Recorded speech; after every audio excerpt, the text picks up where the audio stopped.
നമസ്കാരം. ഞാൻ പവിത്ര ഉണ്ണി, കൂട്ടക്ഷരങ്ങളുടെ ഒരു എഡിറ്ററാണ്. പുസ്തകപ്രേമി എന്ന ഈ പുതിയ സെഗ്മെന്റിലൂടെ ഞാൻ നിങ്ങൾക്ക് കുറച്ച് പുസ്തകങ്ങൾ പരിചയപ്പെടുത്തുകയാണ്. അപ്പം ഇന്ന് എൻ്റെ കയ്യിലിരിക്കുന്ന പുസ്തകം സന്ധ്യ മേരിയുടെ മരിയ വെറും മരിയ. ഈ വർഷം വായിച്ചതിൽ എന്നെ വളരെയധികം ടച്ച് ചെയ്തിട്ടുള്ള ഒരു നോവലാണ് മരിയ വെറും മരിയ. ഇതൊരു മനോഹരമായിട്ടുള്ളൊരു നോവലാണ്. നിങ്ങളെ ചിരിപ്പിക്കും. ഇതൊരു ട്രാജിക് സ്റ്റോറി ആയിട്ട് പോലും പലയിടങ്ങളിലും നിങ്ങളെ ചിരിപ്പിക്കും.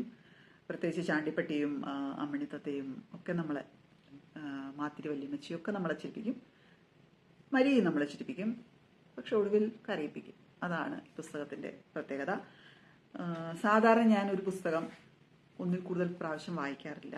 കാരണം വായിക്കാൻ ഒരുപാട് പുസ്തകങ്ങൾ പെൻഡിങ് കിടക്കുമ്പോൾ ഒന്നിൽ കൂടുതൽ പ്രാവശ്യം വായിക്കാനുള്ള സമയം എൻ്റെ കയ്യിൽ ഇല്ല എന്നുള്ളതാണ്. പക്ഷേ ഈ പുസ്തകം ഞാൻ ഈ വർഷം തന്നെ 2 പ്രാവശ്യം വായിച്ചു കഴിഞ്ഞു. 3ാമത്തെ പ്രാവശ്യം വായിക്കണമെന്ന് എനിക്ക് ആഗ്രഹമുണ്ട്. ഓരോ പ്രാവശ്യവും വായിക്കുമ്പോൾ മരിയെ ഒന്ന് കെട്ടിപ്പിടിക്കണമെന്നും മരിയെ ഒന്ന് സമാധാനിപ്പിക്കണമെന്നും തോന്നും. അത്രയ്ക്ക് പാവമാണ് മരിയ വെറും മരിയ. ഈ പുസ്തകത്തിൻ്റെ ഒരു മനോഹാരിത, നമുക്ക് പലപ്പോഴും പലതരത്തിലുള്ള പാചകങ്ങളൊരു പുസ്തകങ്ങളിൽ നിന്ന് എടുക്കാൻ പറ്റുമല്ലോ. ഈ പുസ്തകത്തിൽ മരിയ പറയുന്ന വളരെ രസകരമായിട്ടുള്ളൊരു കാര്യം, എന്തെങ്കിലും ചെയ്യണം എന്ന് നിർബന്ധം എന്തുകൊണ്ടാണ് ലോകത്തിന്? ഒന്നും ചെയ്യാതിരിക്കുക എന്നുള്ളതും ഒരാളുടെ ഒരു സ്വാതന്ത്ര്യമല്ലേ എന്നുള്ള രീതിയിലൊക്കെ മരിയ പറയുന്നുണ്ട്. അപ്പോൾ ഈ പുസ്തകത്തിൻ്റെ പ്രത്യേകത നിങ്ങൾക്കറിയാമെന്ന് വിചാരിക്കുന്നു. JCB പ്രൈസിൽ ലോങ് ലിസ്റ്റ് ചെയ്യപ്പെട്ടിട്ടുള്ള ഒരു മലയാളം നോവലാണിത്. മലയാളം നോവലിൻ്റെ ഇംഗ്ലീഷ് പരിഭാഷയാണ് JCB പ്രൈസിന് ലോങ് ലിസ്റ്റിൽ ഉൾപ്പെട്ടിട്ടുള്ളത്. അപ്പോൾ കുറച്ച് വായിക്കാം. ഞാൻ മരിയ തന്നെയാണോ എന്ന് ചോദിച്ചാൽ എനിക്ക് വലിയ ഉറപ്പൊന്നുമില്ല. എന്തായാലും എൻ്റെ പേര് മരിയ എന്നാണ്. അതിൽ കൂടുതൽ എനിക്ക് എന്നെക്കുറിച്ച് പ്രത്യേകിച്ച് ഒന്നും പറയാനില്ല. പിന്നെ ഇന്നാരുടെ മകളാണെന്ന് നമ്മൾ അവകാശപ്പെടുമ്പോൾ അവർക്കതിൽ പ്രത്യേകിച്ച് സന്തോഷമൊന്നുമില്ലെങ്കിൽ അതിൽ വലിയ കാര്യമൊന്നുമില്ലല്ലോ. എൻ്റെ പപ്പ പറഞ്ഞതായി കേട്ടിട്ടുണ്ട്, അവനവൻ്റെ മക്കളെക്കുറിച്ച് ഓർക്കുമ്പോൾ മനസ്സിൽ സ്നേഹവും വാത്സല്യവും ഒക്കെയാണ് തോന്നേണ്ടതെന്ന് എനിക്കറിയാം. പക്ഷെ മരിയെക്കുറിച്ച് ഓർക്കുമ്പോൾ എനിക്ക് വിറയൽ കൂടി പനി പോലെ വരും. പിന്നെ ഞാൻ എന്താ ചെയ്യുന്നതെന്ന് ചോദിച്ചാൽ എനിക്ക് ആ ചോദ്യം ഇഷ്ടമല്ല. ആളുകൾ എന്തെങ്കിലും ചെയ്യണമെന്ന് നിർബന്ധമുണ്ടോ?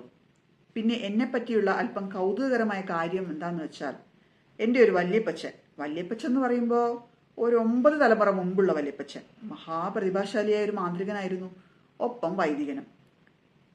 ചിറമ്മേൽ കത്തനാർ, ഇന്ന് മാന്ത്രികനായി ലോകമെങ്ങും പുകൾപെറ്റ കടമറ്റത്ത് കത്തനാർ മന്ത്രവിദ്യ പഠിച്ചത് എൻ്റെ വല്യപ്പച്ചൻ്റെ അടുത്ത് നിന്നായിരുന്നു. കടമറ്റത്ത് കത്തനാരെക്കാൾ മിടുക്കനായിരുന്നിട്ടും എന്തൊക്കെയോ ദുരൂഹ കാരണങ്ങളാൽ എൻ്റെ വല്യപ്പച്ചൻ ചരിത്രത്തിൽ നിന്നും തീർത്തും നിഷ്കാസിതനാക്കപ്പെട്ടു. ചിറമ്മേൽ കത്തനാർ ഇപ്രകാരം വിസ്മൃതനാക്കപ്പെട്ടതിനെപ്പറ്റി കൂടുതൽ ഗവേഷണം നടത്താൻ ഞാൻ ആലോചിക്കുന്നുണ്ട്. ഒരു ദീർഘയാത്ര കഴിഞ്ഞ് അരവിന്ദ് ഹരിയുടെ മുറിയിലെത്തിയപ്പോൾ അവിടെ അടിച്ചു കോൺ തെറ്റിയിരുന്ന പെൺകുട്ടി സ്വയം പരിചയപ്പെടുത്തിക്കൊണ്ട് പറഞ്ഞതാണിത്. അവസാന വാക്കുകളുടെ ആവേശത്തളലിൽ ചവച്ചുകൊണ്ടിരുന്ന മിക്സ്ചർ പെൺകുട്ടിയുടെ തൊണ്ടയിൽ കുരുങ്ങുകയും തൽഫലമായി അവൾ മുറ്റത്തേക്ക് വാള് വെക്കാൻ ഓടുകയും ചെയ്തു. അരവിന്ദ് അവളുടെ പിറകെ പോയി പുറന്തടവി കൊടുത്തു.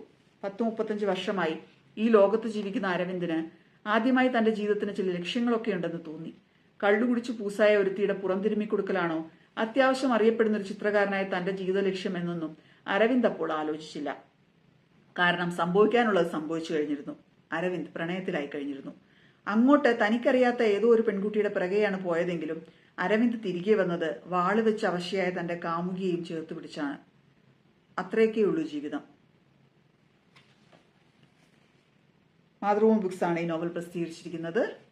അപ്പോൾ വായിച്ചവരുണ്ടെങ്കിൽ തീർച്ചയായും നിങ്ങളുടെ അഭിപ്രായം കമന്റിൽ പറയുക. വായിക്കാത്തവർക്ക് വാങ്ങിക്കാനുള്ള ലിങ്ക് ഞാൻ കമന്റിൽ കൊടുത്തേക്കാം. ഈ വർഷത്തെ എൻ്റെ ഏറ്റവും മികച്ച റീഡിംഗ് എന്ന് പറയാവുന്നൊരു പുസ്തകമാണിത്, മരിയ വെറും മരിയ നിങ്ങൾക്ക് ഇഷ്ടമാവും തീർച്ചയായിട്ടും. അപ്പോൾ എല്ലാവരും വായിക്കുക. മറ്റൊരു പുസ്തകവുമായിട്ട് പുസ്തകപ്രേമി വീണ്ടും വരുന്നതായിരിക്കും. അതുവരേക്കും നന്ദി, നമസ്കാരം.